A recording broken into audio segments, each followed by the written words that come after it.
Gilmar Mendes, também conhecido como Gilmar Dantas, por causa do habeas corpus que ele deu para o Daniel Dantas na Operação Satyagraha. Também conhecido como Gilmar Maci, por causa do habeas corpus que ele deu para o Dr. Roger Abdel Maci, um habeas corpus que foi dado literalmente na calada da noite, durante um plantão judicial que o Gilmar nem era o juiz do caso, deu habeas corpus a um médico satanista acusado de estuprar mais de 300 mulheres. Na mesma noite que ele deu o habeas corpus, o Abdel Maci fugiu do Brasil. Gilmar Mendes, também conhecido como Juiz Tucano, por causa de ser simplesmente a pessoa que ele é. E por fim, também conhecido como Gilmar, mano, sai daqui. Gilmar Mendes é ministro desde 2002. Faz 14 anos que ele tá no poder. 14 anos que o mesmo cara tá sentado na mesma cadeira. 14 anos que o monopólio da última palavra está nas mãos da mesma pessoa. Mas, se você acha que 14 anos no poder é muito tempo, lembre-se de Celso de Mello, o cara tá no STF desde 89, indicado pelo Sarney, velho, loucura master. Em 2009, Gilmar Mendes se tornou presidente do STF. Qual foi a primeira coisa que ele fez? De cara, ele arquivou 2 processos de improbidade administrativa contra 2 ex-ministros, adivinha de quem?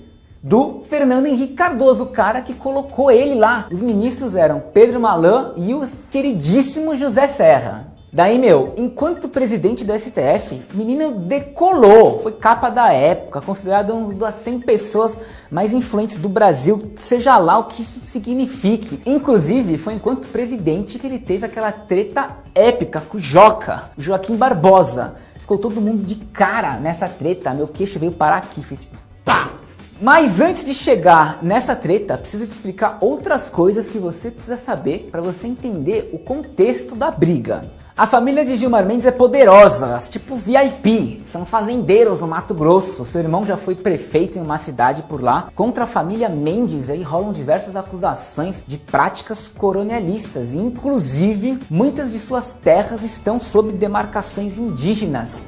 Para bom entendedor, meio hectare basta. Acho oportuno lembrar que a família do ministro Gilmar Mendes, do Supremo Tribunal Federal, que é do Mato Grosso do Sul, é uma das grandes ocupadoras das terras indígenas. Quando o assunto é terras indígenas, Gilmar Mendes deixa de ser ministro e advoga em causa própria. Enquanto presidente do STF, ele proferiu monocraticamente diversas decisões liminares suspendendo efeitos de homologação de terras indígenas. Basicamente, o cara só sacaneou com os índios desde sempre. Agora que você sabe de tudo isso, você vai entender melhor o contexto da treta com Joaquim Barbosa versus Gilmar Mendes e por que durante esse fight histórico, Joaquim soltou a pérola, aspas, Vossa Excelência, quando se dirige a mim, não está falando com seus capangas do Mato Grosso do Sul. Fecha aspas.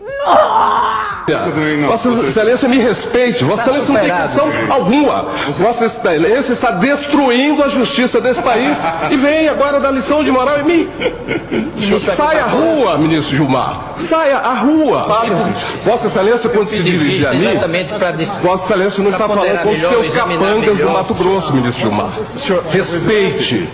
Respeite. Apesar dessas e de outras diversas tretas, os dois, Joaquim Barbosa e Gilmar Mendes, era só fachada. Os caras viviam tretando, mas no final das contas eles pensam igual, porque eles sempre votavam igual. E o exemplo maior para comprovar minha teoria foi durante o julgamento do Mensalão. O tempo todo o Joaquim levantava a bola e a Gilmar Mendes lá e pá, cortava na cara do PT, do Lula, fora, todo mundo.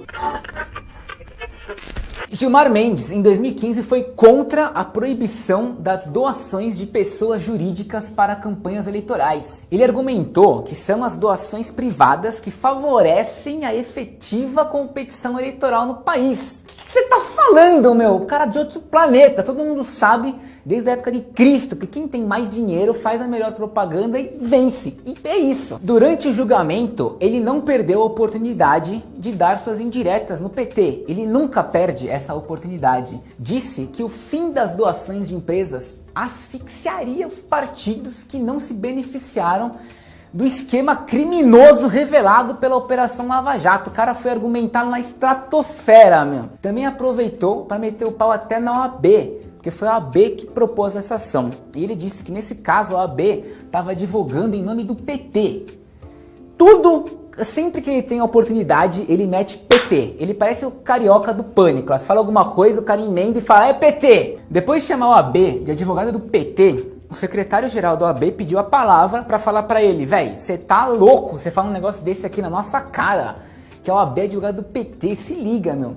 O cara pediu a palavra e assim que ele foi subir na tribuna pra bater de frente com o Gilmar, o que o Gilmar Mendes fez? Adivinha? Ele falou, fala com a minha mão, ó. E saiu. Deixou o cara falando sozinho. Advogado do PT, PT. Todos que acompanharam o debate público daquela época sabem que eram críticos. Isso não tem nada de questão de fato, tudo isso está dito no voto. Mas vamos garantir a palavra do advogado. Vossa Excelência falou por quase 5 horas. Só que eu sou ministro da corte e o advogado é advogado. Não, o advogado representa o OAB e merece ter direito à palavra. Vossa Excelência pode deixar ele falar com 10 horas, mas não fica... Quem preside a sessão sou eu, ministro. Vossa Excelência está com a palavra. Agora tem uma coisa épica que você precisa saber. O negócio é tipo roteiro de filme de Hollywood. É uma espécie de House of Thrones. Que é uma mistura de House of Cards com Game of Thrones. Essa foi boa. Em 2010 estava rolando no STF uma ação cabulosa. Olha esse cenário. Eleições presidenciais, Serra versus Dilma.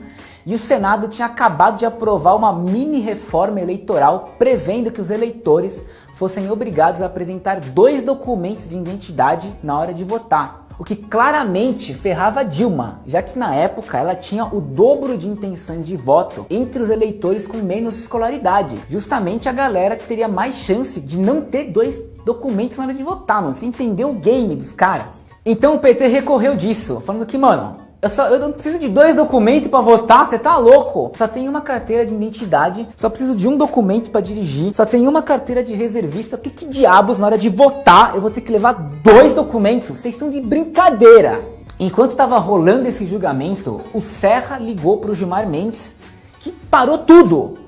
O Gilmar Mendes atendeu. Alô? Oi, Serra. Gente, pera aí, vamos dar uns 15. O cara me atendeu o telefone no julgamento, pediu vista do processo, atravancou tudo. Isso foi testemunhado por jornalistas de vários jornais, virou notícia, mó bafafá, meu. Tucano Mendes tentou atrasar os bagulho de novo, mas não conseguiu, porque 7 ministros já tinham votado pela exigência de apenas um documento com foto, descartando até o próprio título de eleitor, que cá entre nós, completamente inútil em todos os sentidos que você pensar. Agora o momento tititi do meu programa, o momento Ilha de Caras. Vocês sabiam que de 2009 a 2012 o STF gastou 600 mil reais com passagens aéreas para as esposas dos ministros? E que desses 600 mil reais, 437 mil foram para custear as viagens de Gilmar Mendes, que é a esposa do Gilmar Mendes. Ela mantém um gasto médio ali de 22 mil reais por viagem. Ela gastou com passagem aérea 48 mil reais numa viagem descrita como China e França. E ela gastou 46 mil reais em uma viagem pro Egito. O que você gastou? O que você comprou? Mano, comprou uma saravada de camelo, voltou com uma pirâmide, tapete do Aladim, as relíquias mágicas. Só um parênteses, é que ninguém fala dessas paradas, meu. Você não tem justificando, a galera fica quieta, ninguém se mete com o judiciário, principalmente com o STF. Não existe controle social sobre o STF. Os caras são o Olimpo, meu. Eles regulam e estabelecem suas próprias mordomias e ninguém fala nada, alegria de viver. Vocês estão ligados que ele foi o autor da liminar que afastou o Lula. Mas com os ministros do Temer, ainda não rolou nada. 7 ministros estão sendo processados, sendo que 3 ganharam o tal do foro privilegiado, igualzinho o Lula. Gilmar Mendes não fez nada quanto a isso, tipo, ele não pode fazer nada, ele tem que ser provocado, ele não vai fazer nada de ofício. Mas mesmo assim, ele já adiantou em entrevistas que os ministros do Temer estão de boa, pega nada, eu não vou mexer com esses caras. Todas as tentativas da Advocacia Geral da União de defender a Dilma do impeachment foram boicotadas por Gilmar Mendes. Cara, ele pode pegar todos os pedidos da AGU e negar todos, que se dane. O problema é que ele sequer deu a chance desses pedidos serem julgados. Gilmar é presidente do Tribunal Superior Eleitoral e vai julgar a chapa Dilma Temer. Agora olha que louco, quando o impeachment ainda não era uma realidade palatável, Gilmar disse que a chapa Dilma Temer ia se ver com ele, que ele ia caçar geral. Só que olha a brisa, o mundo ele não só é pequeno, como ele gira ao mesmo tempo. E aí que a Dilma acabou sendo afastada, de verdade. E agora o Gilmar Mendes, em entrevistas, inclusive na Roda Viva, disse que ele foi mal interpretado e que na verdade ele só vai caçar a chapa da Dilma. Ele falar esse tipo de coisa na tribuna da Câmara ou no Senado é completamente compreensível. Agora, enquanto ministro do STF e presidente do Tribunal Superior Eleitoral, é uma das coisas mais esdrúxulas do mundo você ser tão parcial assim descaradamente. O ponto central para você entender Gilmar Mendes é que ele é tipo o Eduardo Cunha, só que ele é um Eduardo Cunha que fala alemão, que fuma charuto e é um faixa preta no direito. Apesar dos apesares, hei de fazer um disclaimer final, porque a verdade precisa ser dita. Eu tô longe de ser um cara imparcial, mas eu também não sou um completo babaca. No julgamento da descriminalização do porte de drogas, Gilmar Mendes deu um voto animal a favor da descriminalização geral de todas as drogas, que é muito louco, mas infelizmente ele foi boicotado pelos outros ministros. Então, quanto a isso, valeu Gilmar. De resto, tchau.